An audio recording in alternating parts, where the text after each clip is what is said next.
ইসলামী বিশ্ববিদ্যালয়ের বঙ্গবন্ধু শেখ মুজিবুর রহমান হল সংলগ্ন পুকুরে বিভিন্ন প্রজাতির মাছের পোনা অবমুক্ত করা হয়েছে।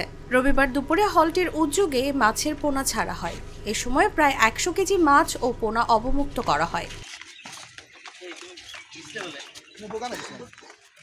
এ সময় বিশ্ববিদ্যালয়ের উপাচার্য অধ্যাপক ডক্টর নকিব মোহাম্মদ নাসরুল্লাহ, হল প্রভোস্ট অধ্যাপক ডক্টর এটিএম মিজানুর রহমান, আবাসিক শিক্ষক অধ্যাপক ডক্টর সেলিম রেজা, এস্টেট শাখার প্রধান মোহাম্মদ আলাউদ্দিন, বৈষম্যবিরোধী ছাত্র আন্দোলন ইবির সমন্বয়ক এসএম সুইট সহ বিভিন্ন ছাত্র সংগঠনের নেতারা উপস্থিত ছিলেন। উপাচার্য পুকুরে মাছের পোনা অবমুক্ত করে এর উদ্বোধন করেন। পরে প্রায় ১০০ কেজি মাছ ছাড়া হয়। পানির স্তর বিবেচনা করে রুই, কাতলা, শিং, কই ও কার্পিও প্রজাতির মাছ ছাড়া হয়েছে।